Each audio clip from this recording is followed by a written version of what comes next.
Innal hamdalillah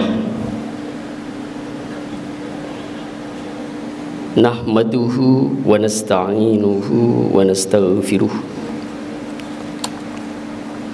wa na'udzu billahi min syururi anfusina wa min sayyiati a'malina may yahdihillahu fala mudhillalah wa may yudlil fala hadiyalah. Asyhadu an la ilaha illallah wahdahu la syarika lah wa asyhadu anna Muhammadan abduhu wa rasuluh al-mab'utsu rahmatan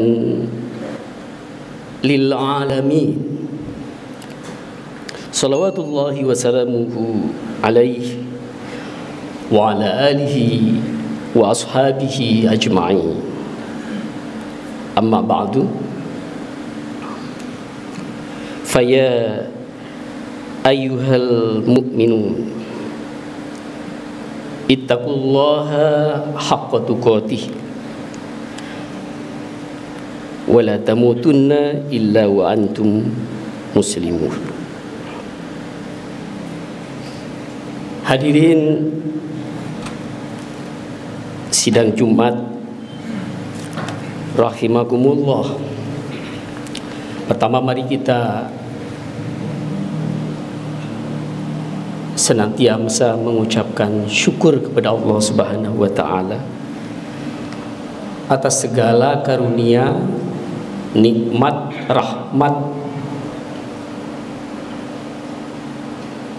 Allah kepada kita, sehingga kita dapat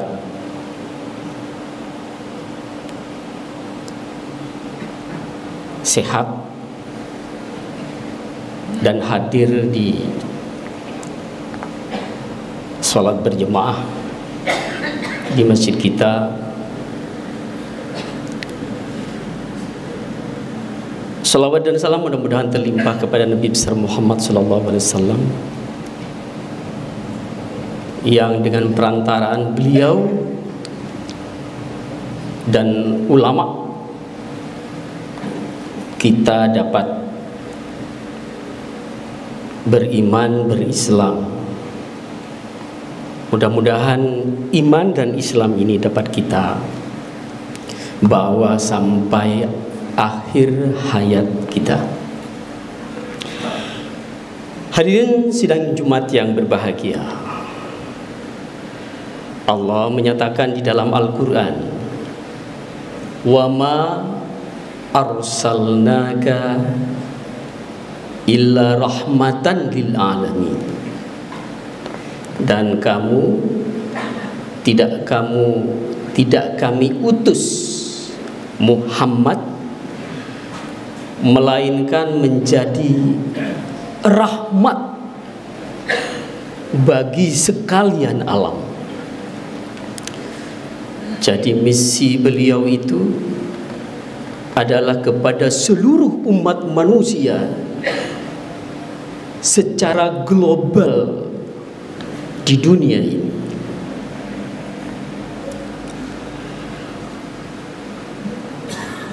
Umat-umat terdahulu, nabi-nabi terdahulu diberikan tugas oleh Allah Subhanahu wa taala secara terbatas kepada umatnya. Kenapa Nabi Adam misalnya enggak diutus kepada dunia? Kenapa Nabi Musa enggak diutus kepada dunia secara keseluruhan? Nabi Nuh tidak diutus kepada dunia secara keseluruhan. Nabi Isa tidak diutus kepada dunia secara keseluruhan. Kenapa nunggu Nabi Muhammad? Wa ma arsalnaka illa rahmatan lil alamin, secara global. Nabi Musa hanya pada umatnya, orang Israel, diteruskan oleh Nabi Isa. Dan setiap umat itu ada nabi. ada rasul, walikulli ummatin rasul. Jadi pada umat-umat yang terbatas, tetapi Nabi Muhammad itu diutus oleh Allah kepada seluruh alam. Kenapa demikian? Ada dua hal yang secara singkat kalau diterangkan bisa banyak ini.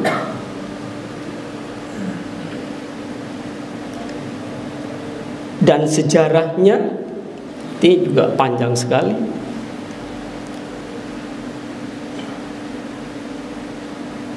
Umat terdahulu itu belum siap secara teknologi untuk dapat berkomunikasi dengan manusia-manusia lainnya di tempat yang lain, di tempat yang jauh.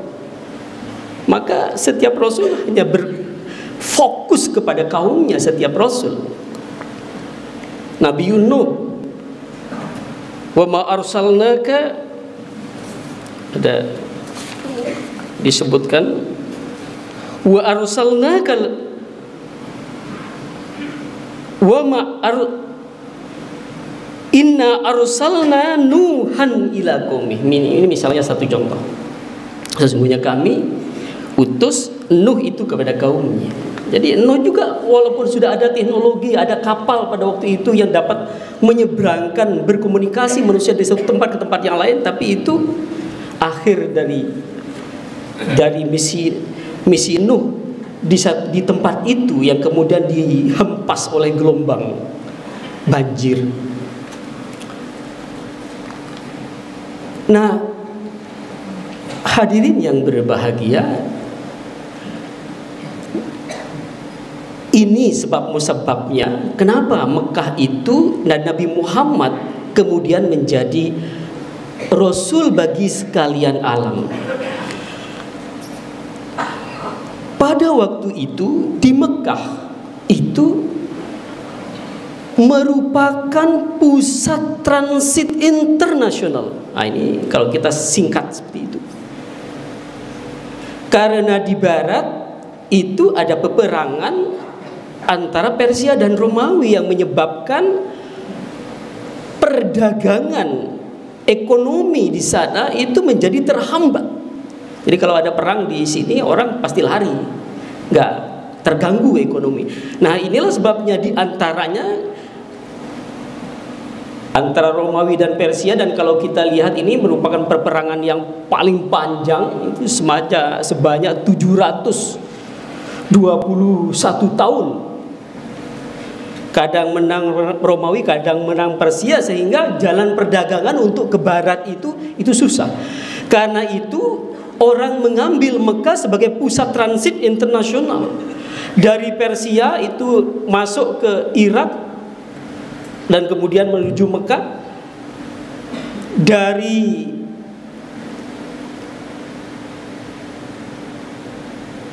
Yaman itu kalau dari Asia, dari Yaman masuk ke Mekah. Mungkin juga dari Syam itu juga masuk ke Mekah. Sehingga otomatis dari utara dan ke selatan itu melewati Mekah perdagangannya, sehingga dengan demikian maka di Mekah itu menjadi pusat transit internasional. Sehingga dengan demikian maka berbagai bangsa dari Asia, dari Eropa masuk ke Mekah. Agama-agama dari India, Hindu, Buddha masuk ke Mekah. Agama-agama dari Nasrani, Majusi, dari Persia, dari Yahudi itu masuk ke Mekah. Peradaban semua masuk ke Mekah, sehingga Mekah ini menjadi pusat transit internasional. Semua peradaban, semua kebudayaan masuk ke Mekah, termasuk dari Indonesia. Maka kalau di dalam Al-Quran itu ada istilah kafur, itu kafur dari Indonesia. Secara bahasa masuk, termasuk dari Indonesia. Nah, inilah sebabnya kenapa Allah menyiapkan Mekah ini dengan nabinya Muhammad menjadi tempat menyebarnya agama yang menjadi misinya kepada alam, seluruh alam. Wa ma arsalnaka illa rahmatan lil alamin. Nah, setelah Nabi Muhammad tidak akan ada lagi nabi. Nah, karena itu aspek yang kedua menurut Iqbal itu, umat pada masa Nabi Muhammad itu sudah sampai kepada tahap di mana tingkat pemikiran manusia itu sampai kepada puncaknya, sehingga tidak dibutuhkan lagi nabi-nabi setelahnya. Cukup Al-Quran menjadi pedoman yang dapat memberikan spirit, yang dapat memberikan pedoman, yang dapat memberikan petunjuk sampai akhir zaman. Maka ada pernyataan di situ, solihun likulli makan wa solihun likulli zaman. Sampai akhir zaman Al-Quran itu dapat memberikan solusi terhadap persoalan-persoalan hidup. Hadirin yang berbahagia, karena itu kalau kita melihat perjalanan Islam kemudian sejak zaman Nabi Muhammad itu sudah dikirimkan surat untuk penyebaran Islam ke Persia. Dan umat Nabi Muhammad, para sahabat, kemudian sejak abad itu juga sampai ke negara kita. Kalau kita lihat di sejarah di Hamka itu, umat Islam ada masuk ke Indonesia itu abad ke-7. Walaupun itu tidak masif, mungkin personal. Masuk juga ke Cina. Nah, ini karena tadi umat Nabi Muhammad terutama yang dari Arab itu sudah terbiasa melancong, sudah terbiasa berdagang. Bahkan kalau kita melihat satu penelitian belakangan, umat Islam itu juga sudah sampai ke Amerika sebelum ditemukan Amerika oleh orang-orang Barat. Kenapa? Karena di dalam Islam itu ada satu sains di mana orang Islam percaya, dan di dalam Al-Quran dinyatakan juga kurawiyatul ard, bahwa bumi itu adalah bulat, bundar, bukan ya seperti pandangan orang-orang Kristen pada waktu itu yang datar begitu. Kalau umpamanya pergi ke ujung nggak tahu itu jalan pulangnya, seolah-olah ya itu seperti datar saja, tidak menyatakan bulat begitu. Dan itulah kenapa benua Amerika itu ditemukan sebelum ditemukan oleh orang-orang Barat, oleh Columbus. Hadirin sekalian yang dirahmati oleh Allah Subhanahu wa ta'ala, karena itu kalau disebutkan juga al-ulama warathatul anbiya, itu juga karena ada akal di situ. Dianggap umat Nabi Muhammad itu dapat menyelesaikan persoalan-persoalan walaupun persoalan-persoalan itu baru. Oleh karena itu seperti yang dikemukakan juga oleh misalnya Mu'adz bin Jabal ketika diutus ke Yaman itu, bima tahkum, dijawab dengan kitab Allah, kalau enggak ya dengan sunnah Rasul, kalau tidak ajtahid binafsi, ijtihad menggunakan segenap daya upaya akal fikiran untuk menyelesaikan persoalan-persoalan hukum. Itu dapat dilakukan, sebagaimana juga di organisasi kita di Muhammadiyah ada majelis tarjih untuk dapat menyelesaikan persoalan-persoalan hukum yang baru. Hadirin yang berbahagia, di organisasi kita di Muhammadiyah ini, kalau dulu kayak Ahmad Dahlan membuat organisasi Muhammadiyah itu diperuntukkan untuk kalangan Jawa, dan sekarang ternyata Muhammadiyah itu bukan hanya tumbuh di Jawa, kemudian masuk sejak zaman Ahmad Dahlan masuk ke wilayah-wilayah lain, sehingga tujuan Muhammadiyah bukan hanya mengislamkan orang-orang Jawa, tetapi juga masuk ke wilayah-wilayah di seluruh pelosok tanah air kita ini. Sekarang ini Muhammadiyah sedang menggagas satu ide yang mungkin sangat tepat, internasionalisasi. Ini mungkin untuk dapat menunjukkan liyudhhirahu 'alad dini kulli, ke luar negeri, menyebarkan rahmat nilai-nilai Islam ke luar negeri. Belakangan kita juga mendengar ada ingin dibeli gereja di Spanyol oleh pimpinan wilayah di Jawa Timur. Ini merupakan bagian dari internasionalisasi, saya kira, yang merupakan turunan dari rahmatan lil alamin, sebagai tugas yang mulia bagi terutama organisasi kita Muhammadiyah dan secara umum bagi kita sebagai warga Muhammadiyah. Nah, tentu saja internasionalisasi itu membutuhkan Islam yang dapat mencerahkan. Tentu ini tidak bisa tidak. Kuntum khaira ummatin. Jadi umat kita, umat Muhammadiyah terutama, secara khusus harus menjadi manusia yang terbaik. Terutama dalam konteks ini, ya tentu ilmu pengetahuan.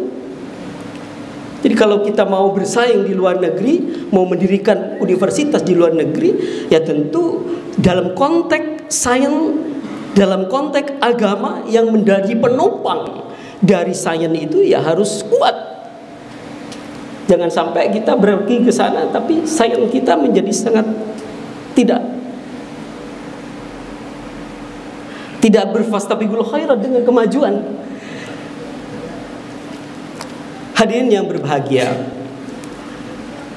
ini semata-mata untuk misi rahmatan lil alamin, menegakkan dan menjunjung tinggi agama Islam sehingga terwujud masyarakat Islam yang sebenar-benarnya di Jawa pada waktu itu, kemudian di Indonesia, kemudian sekarang misi internasional untuk tegaknya kalimat Allah Subhanahu wa ta'ala di bumi yang global ini. Hadirin yang berbahagia, di kita di Universitas Muhammadiyah ini kemarin ada yang ditanyakan, apa sih yang membedakan Muhammadiyah dengan yang lain itu, universitas-universitas lain. Ini tidak ada yang menjawab secara baik. Nah, kalau tidak ada yang menjawab secara baik, maka integrasi nilai-nilai Islam ke dalam pendidikan itu ya bisa dipertanyakan juga. Karena itu barangkali penting sekarang ini secara softwarenya kita harus siapkan betul, berazam betul secara kesadaran untuk dapat bagaimana integrasi ilmu di Universitas Muhammadiyah ini sebagai refleksi dari menegakkan dan menjunjung tinggi agama Islam sehingga terwujud masyarakat Islam yang sebenar-benarnya. Jadi kita ini adalah merupakan ujung tombak dakwah perguruan tinggi ini. Kalau dari sisi ini kita tidak memiliki perbedaan dengan yang lain, sama, apa bedanya? Kalau di sini dikumandangkan adzan, tetapi suasana di masjid duhur, asar, maghrib, misalnya kalau maghrib mungkin sudah pulang, hanya 2-3 saf. Padahal ini ribuan. Itu juga apa yang membedakan kita dengan universitas yang lain? Oleh karena itu di dalam kesempatan ini dengan tulus khotib mengajak, mari kita mewujudkan dakwah, menyelipkan Islam, mendakwahkan Islam, memasukkan Islam ke dalam ilmu yang kita ajarkan, sehingga dakwah amar ma'ruf nahi mungkar, menegakkan dan menjunjung tinggi agama Islam, mewujudkan masyarakat Islam yang sebenar-benar dapat terwujud minimal di kampus kita.